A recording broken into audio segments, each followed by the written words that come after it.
Hello there and welcome to this special edition of our show conducted here at the Connected Algeria 2025, an event that is dedicated to building Algeria's digital landscape and future. In this episode, we'll dive into the dynamic world of the telecom sector in North Africa and the Middle East, where the tech giants in the world are shaping the digital futures. Joining me today in this interview, Mr. Adel Haji. He is the Public Relations Manager of Huawei in Algeria, a leading voice of Huawei's strategy, partnerships, and digital transformation agenda in the region. Hello, and thank you for being with us. Hello, good evening, Islam. Thank you for your invitation. You're welcome. And we have as well Maher Alibi, telecom expert at Nokia for the Middle East and Africa, bringing us an insider's look to infrastructure development, innovation, and 5G deployment across borders. Thanks for joining us today. Thanks, Islam. I'm honored and delighted to be part of these panel discussions on the vision of Algeria digital transformation till 2029. Thank you very much for inviting us. You're welcome. Okay, gentlemen, let's start our discussion. Let me start with you, Adel. How is Huawei positioning itself within Algeria's digital transformation roadmap, and what are the key priorities? Okay, Huawei is present now in Algeria since 25 years. We are present in Algeria since 99. We accompanied the Algerian government in all the digital transformation from 99 to now. We accompanied the government for the launch of the first 3G call, for the 4G, for the first certified Tier 3 data center with Sonatrach. Also, we are partner with several ministries and public institutions, like the Ministry of Post and Telecommunication, like the Ministry of Higher Education, and also the Ministry of Startups. And as you know, we accompany also the Ministry of Startups in the AZEP program, the Algerian Startup Exhibition program, when then the startups, the Algerian startups, travel to China, South Korea, and USA. We invited them. We invite more than 100 startups in China, in Shenzhen, in our HQ, to visit our HQ, to train them, to organize them some workshops to discover the technology. Thank you. So let me turn to you, Maher. You work across the Middle East and Africa regions, right? So what common challenges and opportunities do you see when it comes to digital infrastructure development in markets like Algeria, for example, Tunisia or Egypt? Thank you very much, Islam, for this question. Yes, Nokia, as a global leader in telecommunication industry, has as well a long presence in Algeria. So through as well the history of our president companies, Alcatel and then Siemens, and then Nokia acquired all of them.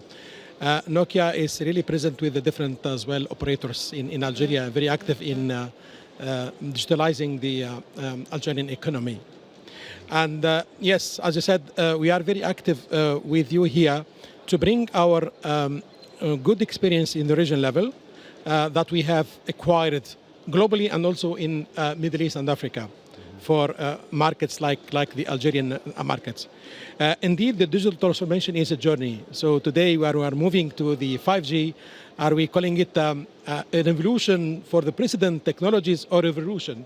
So today we are talking exactly what we call the fourth industrial evolution.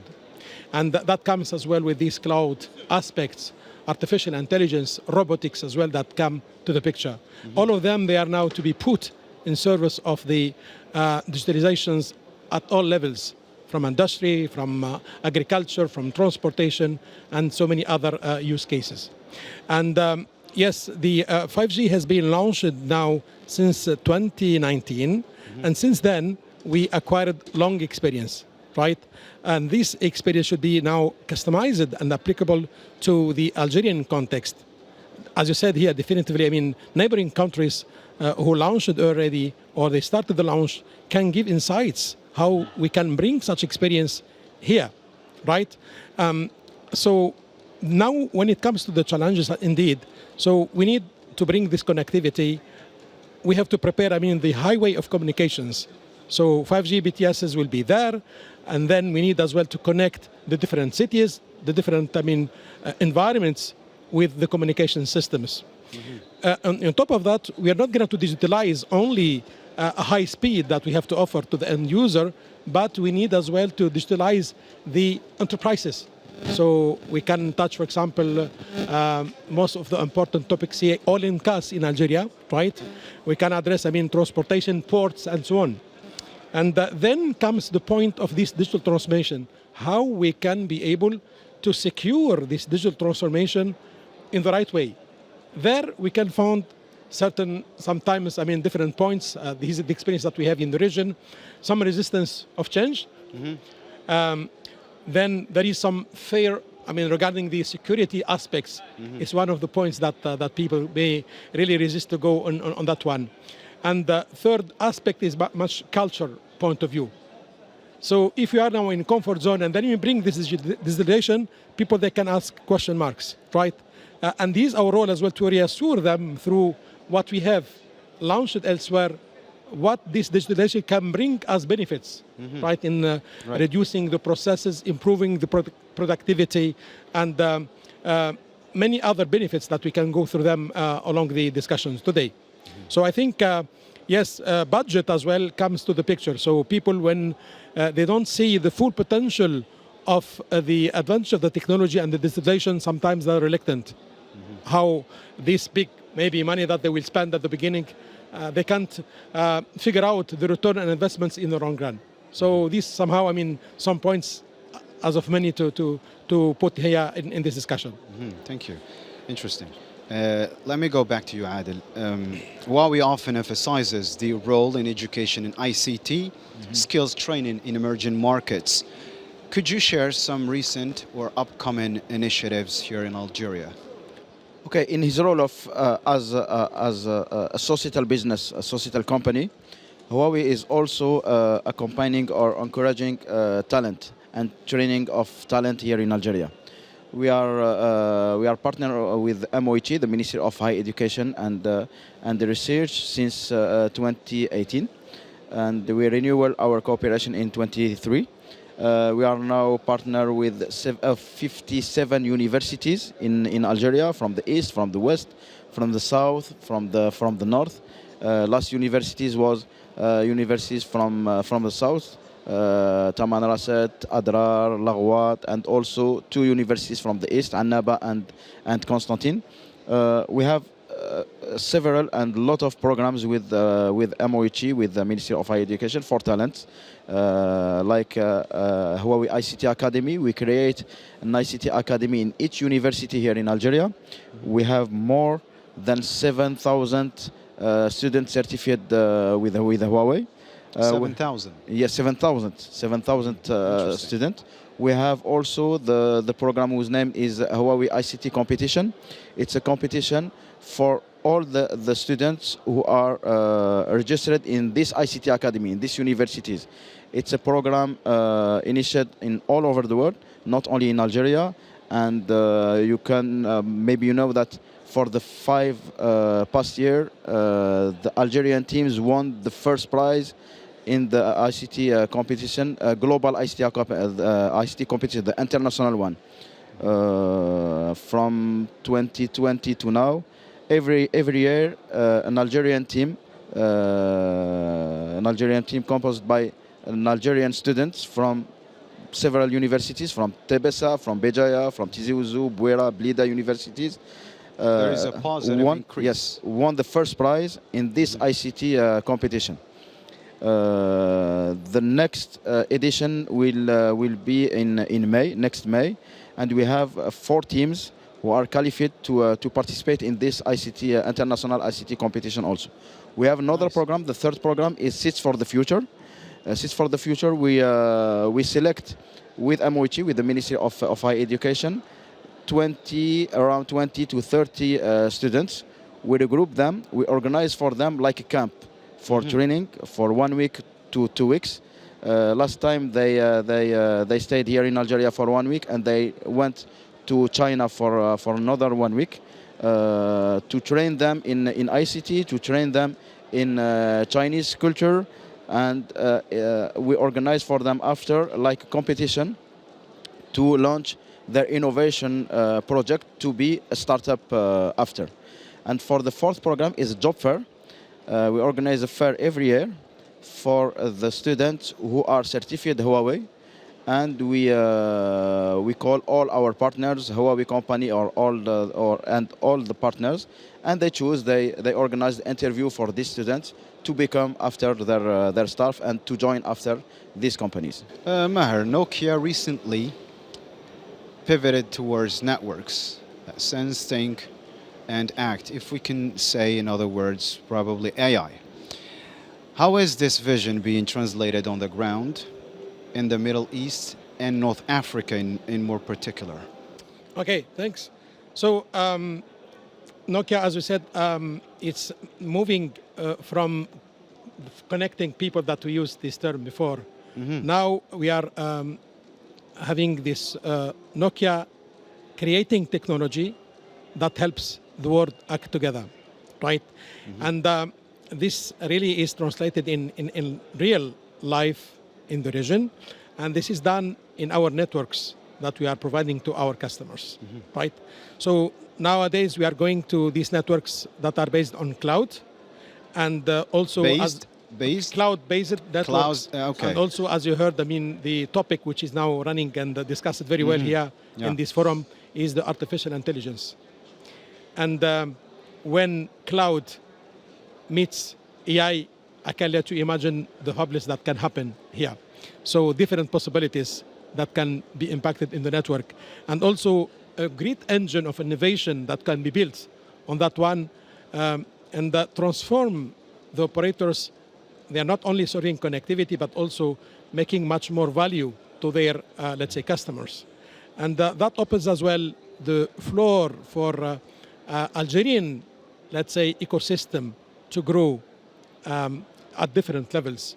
With the 5G arrival as well, we will move to what we call here network as a code, right? Where the network will become a factory of development with the different ideas that could customize it to the Algerian market. Here, indeed, the idea from the autonomous operations as well of the networks, thanks to the AI, here comes as well what you said here.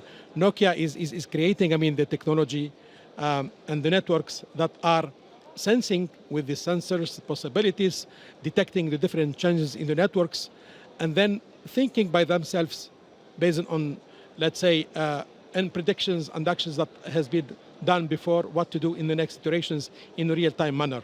And then networks that are acting so they can make automatically the operations that should be done in order to let the network behave at different levels from operations point of view, or detecting, for example, security issues and stuff like that. So the idea now is this intelligence that we are going to bring into the networks should be implemented here. Aida, let me go back to you again. In a world where 5G, as Mr. Maher has just mentioned, he talked about 5G. So where 5G is often politicized, how does Huawei navigate public perception and build trust across government, industry, for example, and civil society in North Africa? Huawei is now present in the several countries in North Africa region. Through our technological solution, we started the link with this population. For us, we started this population for the best connectivity. Our slogan is connectivity for all, connectivity for everyone, to bring people closer. That's why we are here for this event for Connected Algeria, to present also our solution in our technological solutions. As I told you before, we bring for the first time here in Algeria our GPU card for the AI, for the artificial intelligence. It's the first time who this card traveled from China to another country, and it was presented yesterday officially in Connected Algeria, for Algeria, and to support Algeria for the future. So it was designed for Algeria. No, it's not designed for Algeria. It's standard card. It's a GPU card for GPU card. GPU card. Yes, okay, GPU okay. card Yes. used Sorry, I for didn't hear you. AI, and it's for the first time. We bring it for the first time to Algeria. Mr. Maher, let's break it down a little bit more. Since we're talking about 5G, how can countries, in your own perspective, in the Middle East and North Africa regions, fast-track 5G deployment while maintaining security and economic inclusion? Very good question, and we are really looking to discuss more on this sense, especially with the launch of 5G that is expected to happen in Algeria very soon, right? We see 5G as a great opportunity in the region as well, with no boundaries of transformation of the digital ecosystem in Algeria, and that will really unleash the full potential of 5G through the what I call here the programmable world, right? And 5G as a network, as I said here, will be the real factory, right? That will be open toward the different, let's say, ecosystem in the area. So in this way, we are simplifying the way how to embark the network, let's say, capabilities and applications. And I will build it here in three manners, if you allow me that to say. So there are here the operators who are going to bring this connectivity level, right? So we can bring this connectivity at all the places in Algeria. Algeria is a big country as well here. And thanks to the technologies with the arrival of 5G and 5G advanced, we were talking about terrestrial networks and non-terrestrial networks as well, right? So we have to provide this connectivity everywhere. We can talk as well about the Vision 2029. I will, exactly. So aligning to that one to bring these capabilities, because bringing 5G is not only, as I said here, a network evolution, right? I said it's a revolution. We are talking about Industry 4.0. Now, how can we make this 4.0 work in alignment as well with the vision that Mr. Minister yesterday, he was introducing that one with Algeria, Connected Algeria 2029. I can say to you as well here that 5G will come with a physical network, but inside that physical network, we will get several logical networks that could be customized to the different needs. Okay, so we're not going to sell only a high throughput, but we will make networks with low latency, with networks that are capable to deliver to you 1 million objects per kilometer square that can be connected together, which is huge. I mean, I was in discussion as well with some of the people here in this forum, targeting, agriculture, smart agriculture.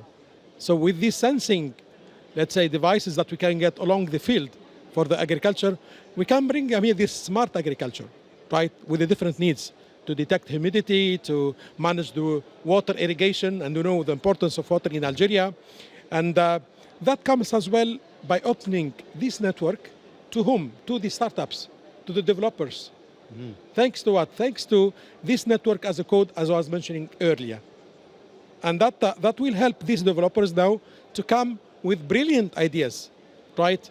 To address smart cities, to address, ports, smart airports, and so on. I can let you imagine, different use cases that we was discussing as well with so many people visiting our booth here. What we can bring, this real transformation, and not only to sell the small connectivity with the low ARPU today in the Algerian market, but we would like to transform operators into a real engine of digital transformation first, and second also to a real monetization for themselves, for their assets. Sorry for interrupting. How much time would it take to achieve that? Can we say that Vision 2029 is a possibility to achieve all of this? Exactly. This is, the forum of discussion that goes there in this vision. As you said, and your question, it was clear. How can we now use this 5G connectivity to make this economic inclusion as well within the country? Okay? I can let you know, with thanks to the rich experience that we have globally and also to the region as well, some countries as well, they're moving to certain variants of the network. We started with the network, what we call here the non-standalone architecture variant of the 5G, where much more mobile broadband connectivity, high speed is really the premium offers there compared to the previous technologies. But when you go to the second edition, I mean, 5G standalone architecture, it will really enable the full potential of the 5G, right? So the roadmap should be clear, right, to my opinion, in that sense, how we can start the 5G and then how we can scale to the different possibilities with all the startups. I'm so happy, I mean, to see so many startups. One of them, he was in Finland as well, seeing how this digital transformation and this creativity has been done then in Finland. So we have really in Finland good experience that we can really bring as well here to Algerian context as well here. I mean, a part of that one, I will let you know, I mean, that 5G with our colleagues, I mean, Nokia here is using a lot of platform of competence transfer to the local people here who are serving the Algerian market, but also serving the regional extent. So we have so many Algerians here traveling all over the world and the region as well to support our Nokia business on that one. So this competence transfer, thanks to this one here in the economic inclusion that you mentioned here, and openness to the universities. So Nokia as well is taking some talents, training them as well, and integrating them to the market. So all of that really helps, I mean, to see how potentially we can bring all this wide experience from Nokia to the market here. Thank you. What role is Huawei playing in Algeria's smart city development, and especially in key urban areas like Algiers, for instance, and Oran, I mean the big cities? If you talk about smart cities, Huawei have a lot of solutions. Not only in smart cities, we have solutions in smart agriculture, we have solutions in smart ports, we have solutions on the cloud, on a lot of domain.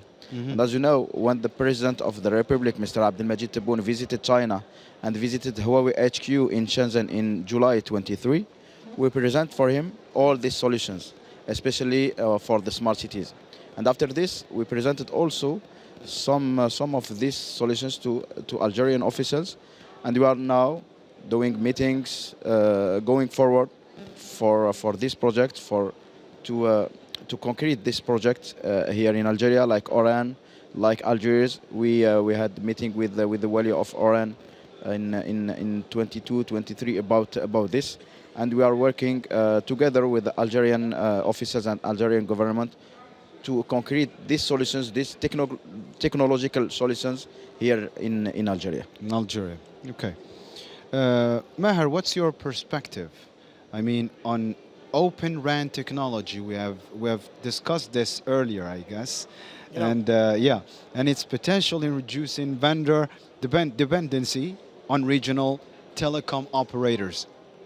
Yeah, very good. I mean, open networks or open RAN, this is, I mean, historically point of view, Nokia is very active on that one. So we are really helping to get this openness on the different interfaces, right, that goes and enable mix and match for the different operators playing for one operator itself. So, and we are committing for this open architecture, as I said here, and we are driving that actively by contributing what we call here the Open RAN specification. So there is now this entity Open RAN specification that complements the 3GPP standards, right? And the idea for the Open RAN is really to create an easier interoperability on existing 3GPP RAN interfaces, right? In addition to that, RAN Alliance is defining now the new interfaces, right? How they can be able to complement the 3GPP, let's say, standardized interfaces. And historically, Nokia was one of the leaders and contributors for this RAN specification. Our idea is just simple as well. As Nokia, we call it here Nokia ORAN. We go to have what we call here the cloud RAN, right? So where we can split software and hardware. Nokia software can run on different, let's say, equipment like HP, Dell. We can implement that in Microsoft Azure or Google or whatever data centers as well. But we need some accelerations on that one to accelerate, I mean, the processing of the data coming from the BTS. So the openness really is fulfilled from that, what I call here the horizontal, let's say, split. And then we can get Nokia software running on different hardwares. Second part of openness is when we go, vertically, so we can as well connect different equipment all together in a mix and match. And we have really so much advanced on that one with brilliant references in the market today. So in all, Nokia is really committed to this openness and very active on the Open RAN Alliance. And that helps really, as you said here, to let the operators choose, their hardware and their interfaces in a way to mix and match. Thank you so much. Unfortunately, we are running out of time. It was fruitful discussion. And thank you so much for invaluable insights, both of you gentlemen. We start with Ada. Thank you so much again. Thank you. It was a pleasure for me to be here for this interview. Thank you. Mr. Maher, thank you so much as well. Thanks, Islam. And I would like really to extend really our full engagement to the Algerian market with this rich experience, as we said, to make 5G happen and also to give the potential for the startups. I saw how motivated they are, and we are very committed to go with them on different use cases, especially for the private wireless applications where Nokia is counting more than 850 references that are really at disposal of the Algerian economy to make the difference and the benefits of that. Thank you very much. Thank you. We shall meet in other future discussions. And thank you so much, dear viewers, for tuning in, and see you next time.